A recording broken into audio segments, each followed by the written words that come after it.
은혜와 평강이 말씀 듣는 모든들에게 함께 하시기를 주님의 이름으로 축원합니다. 히말라야 산의 가장 높은 봉우리가 에베레스트 산인데, 이 에베레스트 산에 모든 사람들이 다 올라가기를 한 번쯤은 다 꿈꿉니다. 그래서 세계에 유명하다는 등반가들이나 좀 산을 탈 줄 아는 사람들은 일생에 한 번은 에베레스트 좀 올라가고 싶다, 그런 생각들을 다 가지고 있습니다. 그래서 많은 사람들이 도전하죠. 그런데 에베레스트 산이 가지고 있는 또 하나의 별명이 있어요. 그 뭐냐면 세계에서 가장 쓰레기가 많은 산입니다. 사람들이 많이 올라가고 눈이 덮여 있잖아요. 얼음도 많고. 사람들이 버리고 가면 어떻게 치울 수가 없는 겁니다. 그러니까 거기에 얼마나 오랫동안 사람들이 100년 동안 수많은 사람들이 왕래하지 않았겠어요. 그리고 또 등반하다가 또 사람이 죽기도 합니다. 그러면 시신을 찾을 수가 없는 거예요.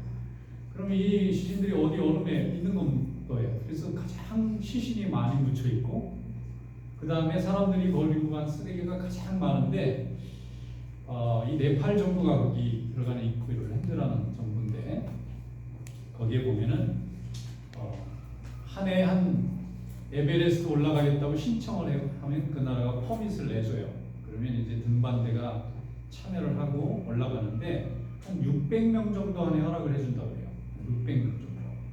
그러면 600명 정도가 이제 에베레스트 정상을 점령하기 위해서 이제 팀이 수십 명 만들어져가지고 올라가고, 마지막에 이제 한두 사람이 정상에 가서 깃발을 꽂는 건데, 그렇게 올라가다 보면은 꼭 한 해 10대 명은 죽는다고 해요. 식독해서 죽고, 크레바스에 빠져 죽기도 하고, 저체온증 목숨을 잃기도 하고. 근데 그 중에 대다수를 못 가지고 내려오는 거예요. 거기에 묻혀버리는 거예요. 이런 평지라든지 바다면 어떻게 배로 이렇게 잠수해서 건져낼 수가 있는데, 이건 깊은 빙하 같은데, 얼음 같은데 떨어지면 그 시신을 가져올 수가 없는 겁니다. 가지러 갔다가는 또 다른 사람이 목숨을 잃으니까, 그래서 이제 장비가 자꾸 발전이 돼서 이제 구해내고 또 가져오기도 하는데, 이렇게 하다 보니까 에베레스트 올라가는 정상은 세계에서 가장 쓰레기가 많이 담겨져 있고, 죽은 사람의 시신이 너무 많은 곳이 됐다는 거예요. 참 가슴 아프죠. 그래서 대충 추산하기를 한 50톤 정도의 쓰레기가 있을 걸로 예상합니다. 50톤을 이제 가지고 내려와야 되는데 그 가져올 수가 없잖아요. 그래서 이제는 그 네팔 정부가 뭐라고 얘기하느냐면, 등반하는 사람은 배설물까지 다 갖고 내려와야 돼요. 얼마나 힘들겠어요. 쓰레기 버리는 것도 힘든데 그것까지 다 자기가 버리고 처리한 것까지 다 들고 내려오지 않으면 이제 안 된다는 거예요. 점점 쓰레기가 많아지고, 환경 오염이 이제 넘쳐서 그 밑에 있는 주변의 계곡이나 냇가는 거의 쓰레기 덩이에요 지금. 이게 너무 심각한 거예요 지금. 보기엔 너무 아름다운데 지금은 너무 사람들이 여행도 잘 다니고 또 풍요롭고 그러다 보니까 그렇게 아름다운 산도 사람들의 그 쓰레기로 몸살을 켰습니다. 요즘 오버 투어리즘이라고 해서 과잉 관광으로 인해서 생기는 피해가 너무 많아서 이제 좀 안 왔으면 좋겠다 그래서 여행 좀 그만 오라는 거예요. 거기 사는 사람들이 너무 불편하대요. 막 소음도 너무 시끄럽고, 자기들이 사는 곳인데 세계 사람들이 와서 너무 멋있는 관광지라고 자기들 관광촌처럼 가는 것도 너무 불편하고, 또 그 사람들이 버려가는 쓰레기를 처리하는 것도 너무 불편하고. 그래서 과거에는 여행을 가거나 관광지가 되면 사람들이 돈도 많이 벌고 유명해지고 삶의 내용도 풍요해진다 해서 서로 이렇게 관광을 유치하려고 했던 시절이 있었어요. 근데 지금은 사람들이 안 왔으면 좋겠다. 삶의 질이 너무 떨어져서, 그래서 세계적으로 유명한 그 바르셀로나 같은 데는 스페인에 얼마나 멋있는 그 성당들이 많습니까? 그런데 날마다 주민들하고 관광객들하고 싸우는 게 이게요. 또 베네치아 같은 건 굉장히 아름다운 그 물이 있는 도시잖아요. 그래서 사람들로 인해서 살 수가 없으니까 이제 들어오면 비싸게 출입세를 받고, 출입세. 그럼 아무리 좀 덜하지 않을까? 그런데 사람들이 더러기는 더우죠. 이게 유명한 곳이다. 지금은, 과거에는 사람들이 다 오픈하고 서로 교류하는 걸 좋아했는데 지금 전쟁도 계속 번져가 나가고 있고, 또 사람들이 찾아오는 걸 또 환영하지도 않고, 시대가 지금 변해가는 거예요. 트렌드가 자꾸 변해가는 거예요. 그래서 새로운 방향이 필요해요. 새로운 공존의 방식을 지금부터 찾아야 됩니다. 이런 새로운 시대에 우리 하나님께서 우리 성도들에게도 지혜를 주셔서 이 세계가 어떻게 바뀌는지를 바라보고 하나님의 뜻을 어떻게 순종할지를 찾아갈 수 있는 그런 믿음의 성도들이 될 수 있기를 주님의 이름으로 축원합니다. 오늘 본문의 말씀에는 에스라에 대한 얘기가 나와요. 에스라가 새로운 길을 찾는 상황에 지금 처해 있습니다. 그리고 새로운 길을 찾아 나갈 때 하나님을 바라보고 찾아가요. 이런 믿음의 종들의 모습을 통해서 이 새로운 변화의 시대에 우리 성도들이 어떻게 하나님과 동행할 수 있는지 좋은 길을 발견할 수 있기를 주님의 이름으로 축원합니다. 자, 오늘 주신 하나님의 말씀 한번 읽어보겠습니다. 에스라 8장 17절부터 20절 말씀, 하나님이 주신 말씀으로 믿고 우리 함께 읽어보겠습니다. 가시베아 땅으로 보내어 그 족장 이또에게 나가게 하고 이또와 그의 형제 곧 가시베아 지방에 사는 느디님 사람들에게 한 말을 이뤄주고 우리 하나님의 성전을 위하여 섬길 자를 데리고라 하였더니 우리 하나님의 선한 손에 도우심을 입고 그들이 이스라엘의 손자 레위 아들 말리의 자손 중에서 한 6,000한 사람을 데려오고 또 세레바와 그의 아들 길과 형제 18명과 하샤바와 우라니 자손 중 요사야와 그의 형제와 그의 아들 20명을 데려오고 다윗과 방백들이 레위 사람들을 섬기라고 준 느디님 사람 중 성전 일꾼은 220명이었는데 그들은 모두 지명받은 이들이었더라. 아멘. BC 586년이 구약 성경을 이해할 때 매우 중요한 연도입니다. 그해 무슨 일이 일어나느냐면 신바벨로니아 역사에는 그렇게 기록되어 있고 성경에는 바벨론이라는 나라가 드디어 마지막 남은 유다의 수도인 예루살렘을 함락합니다. 다 불태워버려요. 그리고 거기에 있는 그 모든 백성들은 다 붙잡아서 포로로 붙잡아갑니다. 자기네 나라로 끌고 가요. 그래서 거기에 노예로 삼습니다. 그래서 노예로 거기에서 70년간을 고생해요. 그런데 바벨론 같이 강력한 나라, 100여 개가 넘는 나라를 정복해서 나중에 대단한 국력을 가졌던 나라도 역사 속에 페르시아, 성경에서는 바사라는 이름으로 나옵니다. 페르시아에 의해서 멸망당합니다. 그래서 갑자기 유대인들이 노예의 신분으로 잡혀갔었는데 페르시아가 바벨론을 멸망시키니까 저절로 해방이 됐어요. 또 바벨론에 대해서 얼마나 악한 마음, 이렇게 상처가 많겠어요. 그러니까 페르시아가 바벨론과 전쟁할 때 유대 사람들이 어느 쪽을 도왔겠습니까? 당연히 바사 쪽을 도왔겠죠. 그러니까 바사가 승리하고 나니까 유대인들이 굉장히 대접을 받아요. 그래서 바사가 바벨론을 점령한 이후로 이 바사의 왕이었던 고레스가 제일 먼저 한 일이 유대인들에게 자유를 선포합니다. 왜냐하면 페르시아가 바벨로니아를 점령해서 이길 때 가장 공을 많이 세웠을 걸로 추측이 돼요. 그래서 이 바사왕 고레스가 이스라엘 백성들에게 여러분들이 이제 자유입니다. 더 이상 노예가 아닙니다. 여러분들의 본국인 예루살렘으로 돌아가도 좋습니다. 그리고는 총독을 한 사람 세워줘요. 이스라엘 백성 중에 그 사람의 이름이 수룹바벨이라는 총독이에요. 자기 백성 중에서 이제 우두머리를 뽑아서 이 사람이 지금 거국으로 돌아가고 돌아가는 데 필요한 모든 물자와 또 병력 지원과 또 호위에 대해서 그 지방에 세부 걷어서 쓸 수 있도록 고레스가 굉장한 정권을 줍니다. 수룹바벨이 너무 기분이 좋은 거예요. 그래서 자 이제 고국으로 돌아갑시다 하니까 사람들이 그동안 거기서 벌써 50년 이상 살았잖아요. 터잡았던 사람 중에 돌아갑시다 하고 나선 사람이 약 5만 명 정도가 저항했어요.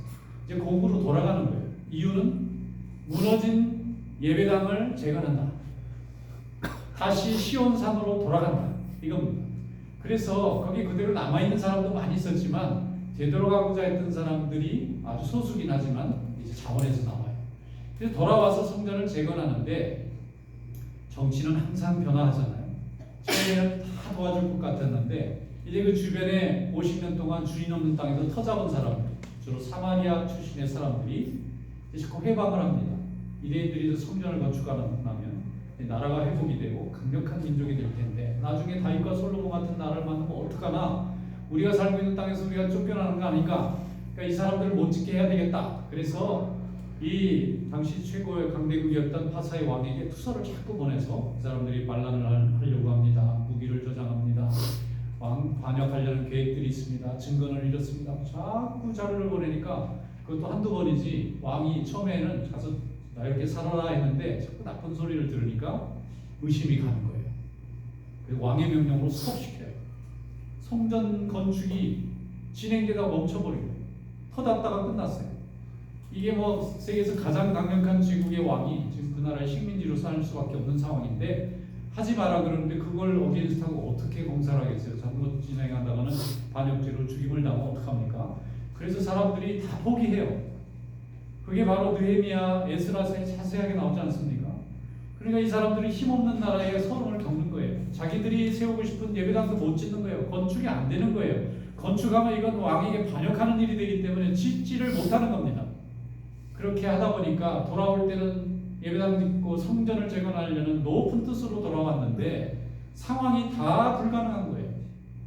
그래서 할 수 없이 시간을 흘려보내다 보니까 5년, 10년, 15년이 지났어요. 15년 동안 성전 지으려는 터는 완전히 숲이 돼버리고 자기들이 사는 집은 그냥 먹고 살아야 되니까 짓는데 먹고 살려고 했으면 안 돌아왔죠. 페르시아가 더 나았잖아요, 살기가.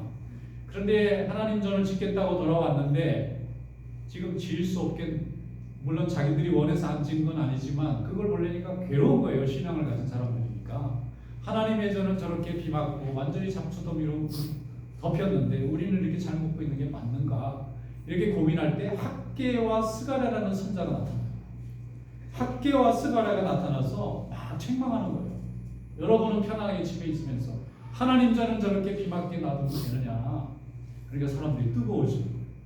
그래 맞다. 우리가 여기 돌아온 이유가 그것 때문에 왔는데 하나님이 이런 내버려 두고 우리 먹고 사는 일만 이렇게 집중하고 있으면 이것이 옳으냐? 모두 회개합니다. 갑자기 회개 운동이 일어나요. 하나님 말씀을 전해준 두 선지자의 말을 듣고 그래서 주변에 역시 방해하는 사람들이 여러 있었는데 열심히 짓습니다. 근데 그때 왕이 다리오라는 왕으로 바뀌어요. 이 왕이 그 얘기를 또 들어요. 그래서 15년 동안 반란을 못한 사람들이 무슨 반란을 하겠느냐? 짓게 허락해라. 짓습니다. 완성을 해요. 근데 지어놓고 보니까 솔로몬이 지었던 왕은 세계에서 가장 갑부였을 때 왕이 지은 성전이니까 황금으로 의리의리 했겠죠. 그런데 포로들이 기껏 몇만 명이 돌아와서 지은 그 성전이라는 게 얼마나 초라했겠습니까? 예전에는 어마어마한 성전에 황금으로 뒤덮인 성전이었는데 자기들이 가난한 중에 지은 성전이니까 간신히 너무 이렇게 초라하게 지은 거예요. 그러니까 과거 성전을 봤던 노인들은 슬퍼서 울고 또 그걸 못 봤던 신세대 이 사람들은 자기들이 완성했으니까 기뻐서 울고 그래서 슬퍼서 우는 건지 기뻐서 우는 건지 구분이 안 되더라고. 그렇게 기록돼 있어요. 하나님의 전을 짓기는 지었어요. 그런데 하나님이 그 포로들이 돌아와서 지었던 그 작은 성전을 가지고 큰 성전으로 하나님 바꾸시고 나중에 예수 그리스도의 성전으로 세상을 구원하시는 그런 믿음으로 하나님이 쓰신 줄로 믿습니다. 그런데 여기 오늘 말씀해 보면 에스라가 그 성전이 완성된 다음에 60년 후에 이 사람 여전히 이 바사에 살고 있는데 이 사람의 원래 직업은 제사장이에요. 제사장. 예배 드리는 전문가. 목회자예요. 목회자 집안 사람이에요. 근데 포로로 잡혀서 갔는데 목회자로 성경을 번역하고 성경을 가르치는 일을 하고 있는데 성전은 어디 있습니까? 바벨론에는 없어요. 성전은 예루살렘에만 있어요. 그러니까 항상 내가 언젠가는 성전에 가서 하나님 일을 해야 되는데 내가 여전히 이민 와서 있는 이 땅에서 하나님의 일을 제대로 보지 못하고 있는데 참 안타깝다 하는데 하나님의 말씀이 떨어진 거예요. 에스라라는 이 제사장 출신의 선지자에게 너 지금 사람들을 데리고 돌아가서 이제 예배당은 지었으니 예배를 회복하라는 거예요. 예배 드리고 있지 않습니까? 제대로 못 드리는 거예요. 예배당은 어떻게 지어놨는데 예배를 드리는 법을 가르쳐줄 제사장들이 없으니까 자기들끼리 예배하려니까 식을 잘 모르고 또 제대로 그 의미가 잘 파악이 안 되니까 예배가 제대로 안 세워지는 거예요. 근데 예배만 드리는 게 아니라 예배 드린 사람은 예배 드린 책임이 따라요. 예배자의 삶이 또 있어요. 예배를 드리는 제사가 있고 예배 드린 자의 책임, 삶 속에서 하나님께 예배 드린 자로서의 삶을 살아줘야 돼요. 이걸 누가 가르쳐 줄 수 있느냐면 하나님의 종이 가르칠 수 있잖아요. 에스라를 하나님이 부르신 소명받았어요. 소명받아서 이제 돌아가서 너는 이제 예배를 회복시켜라. 그러니까 에스라가 이제 돌아가는데 우리가 흔히 요즘 에스라 얘기가 많이 나오잖아요. 왜 그러냐면은 예배 회복 운동이 있대요. 그래서 이제 에스라가 이 사람이 또 당시의 왕이 아닥사스다라는 왕인데 이 왕에게 신임을 받는 사람. 고위 공직자인지는 잘 모르겠지만 왕이 굉장히 사랑하는 사람이었어요. 유대인인데. 그래서 이 에스라가 하나님께 받은 그 소명을 들고 왕에게 찾아가서 제가 도국을 아무래도 돌아가야 될 것 같습니다. 왜 여기가 편하지 않느냐? 내가 여기서 부귀영화 누릴 수 있는 아닙니다. 저는 제사장이고 예배를 보는 사람이고 예배를 인도할 사람인데 우리 백성들이 이 성전을 지었다고 하는데 예배가 지금 제대로 안 이루어진다니까 제가 가야 되겠습니다. 그러니까 왕이 허락해요. 좋아하는 사람이니까. 그럼 몇 명이나 데려갈 수 있느냐? 사람을 모아보겠습니다. 한 1,700명이 모였어요. 그래서 이제 아하와라는 강이 이제 페르시아 수도 옆에 있는데 거기서 이제 1,700여 명을 데리고 이제 고국을 간다. 걸어서 한 3달은 걸어가야 한 4달 정도 걸립니다. 아이들도 있고 가족들도 있고 그러니까 갑시다. 그러니까 1,700명 정도가 이제 다 나왔는데 출발하려고 보니까 이게 인원 파악을 할 거 아니에요. 각 가문에서 누가 왔는지 다 알아보니까 세상에 레위 사람이 아무도 없는 거예요. 정작 예배를 드리려면 성직자가 필요한데 성직자 집안에서 아무도 자원하지 않은 거예요. 아니, 큰일 났어요. 야단 났어요. 그래서 이거 레위 자손 중에서 그래도 그 가문에서 그런 전통이 있는 그런 사람들을 데려가야 되는데 이거 어떡하느냐. 그래서 2주간을 거기에 대기합니다. 지금부터 레위 사람들을 좀 찾아서 같이 가서 설득해야 된다. 사람들이 흩어져가지고 레위 사람들 예배를 인도할 수 있는 이 제사장들을 찾기 시작했어요. 그래서 구해서 2주 동안 구한 사람이 38명, 38명을 구했어요. 그럼 됐다 이제. 38명이면 가서 시작해서 그 사람이 또 가르쳐주고 훈련시키고 또 그 자손들이 계속 올라가면 레위 자손이 되니까 데리고 가자. 그래서 출발하는데 또 문제가 있어요. 이번에는 이 1,700, 거의 1,800명 가까운 사람들을 데리고 가려다 보니까 중간에 부족대들을 만날 수가 있는 거예요. 그래서 주변에 있는 사람들이 애써들어 왕하고 가까우시니까 호위 부대를 좀 파견해가지고 이 1,700명을 한 500명이라도 아니면 1,000명이라도 그 제국의 황제가 이끌어가는 그 호위 부대가 좀 인솔을 해주면 주변에 어떤 강도들도 우리를 침범하지 못하지 않겠습니까? 우리가 어린아이들까지 다 여기 예루살렘에 4달 그 여행하는데 해가 없지 않겠습니까? 하고 건의를 했는데 에스라가 건의를 해볼까 생각하니까 너무 부끄러운 거예요.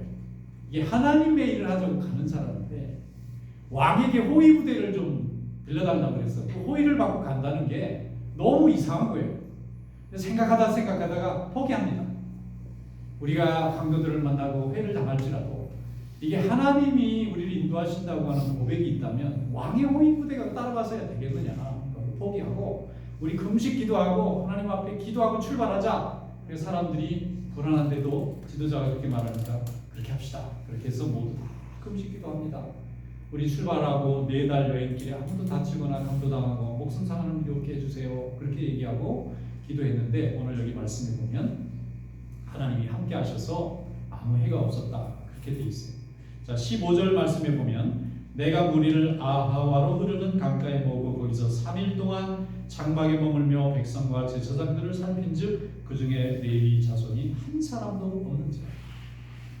하나님 앞에 예배 드리러 가야 되는데 예배를 하는 사람이 아무도 없으니까 야단난 거잖아요. 그래서 예배자들을 찾으니까 느디님 사람들까지 한 200명이 더 왔어요.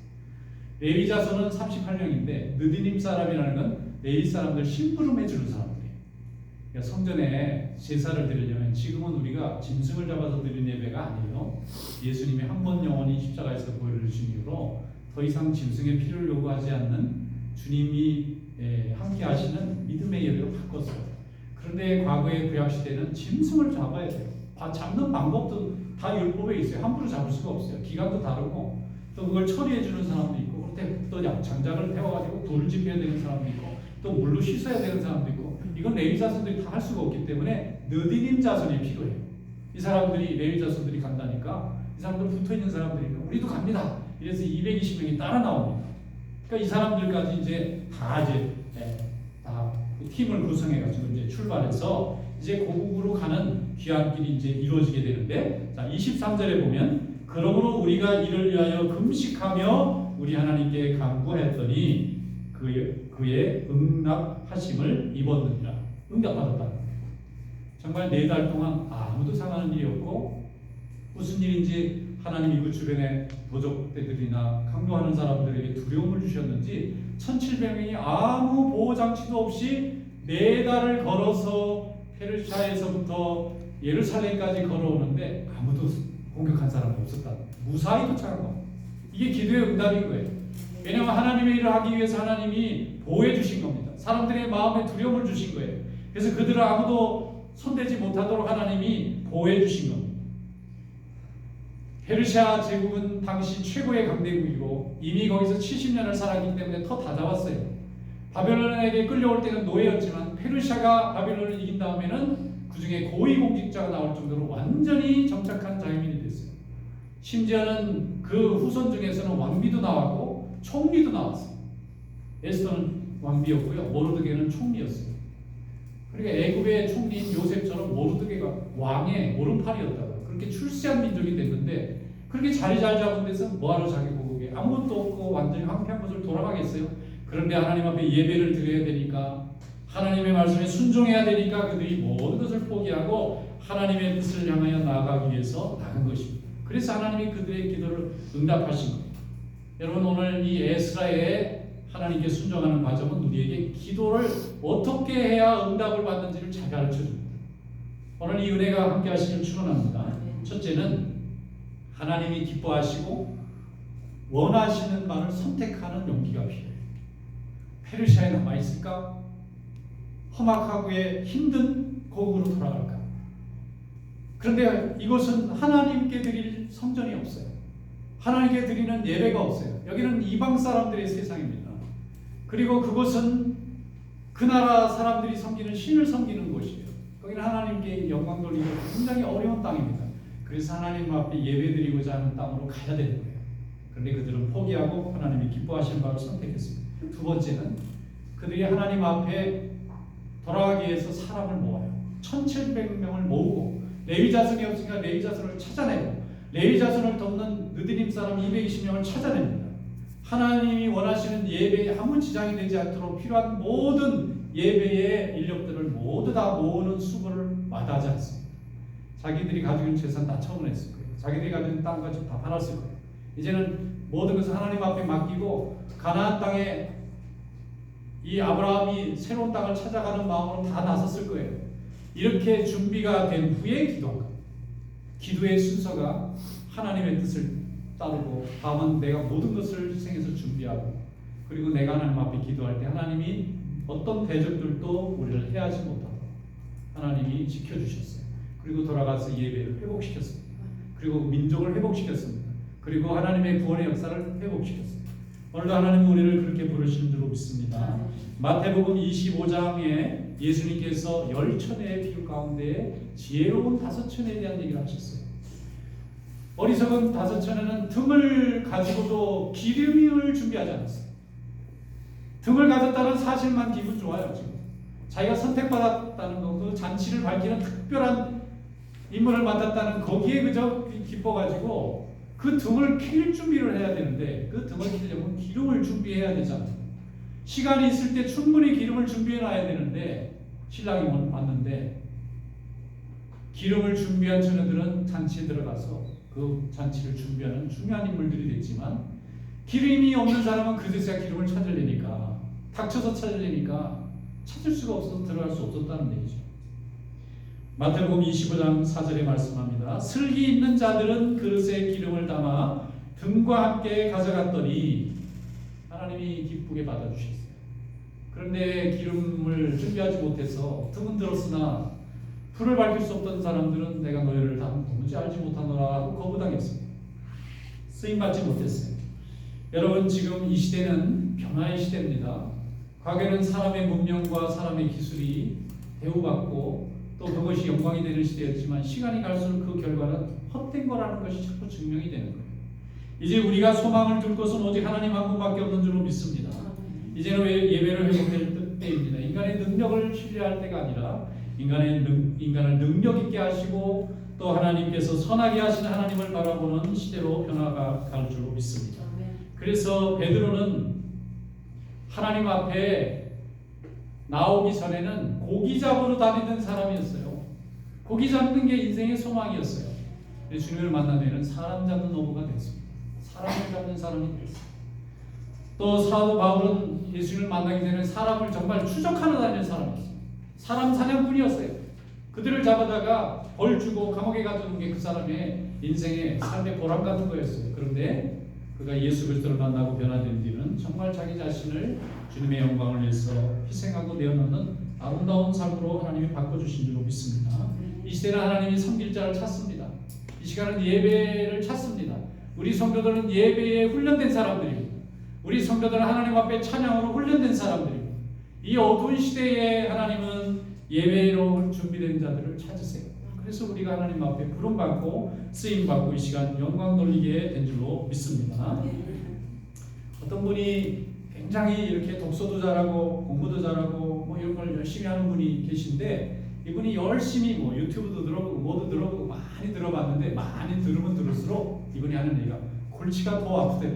해결 방법이 없더래요.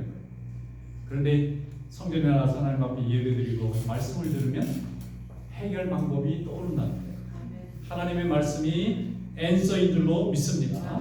하나님의 말씀이 우리에게 힘을 주고 소망을 주고 우리를 강건케 하실 줄로 믿습니다. 우리가 성도로서 예배드릴 때 가장 멋있는 순간이 되는 겁니다. 우리 성도들이 가장 복되고 아름다운 순간이 되는 겁니다. 오늘 우리 하나님 앞에 참된 예배자로 주님께 영광 돌리시기를 축원합니다. 시편 99편 9절에 말씀하기를 너희는 여호와 우리 하나님을 높이고 그 성산에서 예배를 드릴지어다. 여호와 우리 하나님은 거룩하심이로다. 할렐루야. 거룩하신 하나님 앞에 거룩한 성도로 함께 찬양하는 귀한 성도들 되시기를 주님의 이름으로 축원합니다.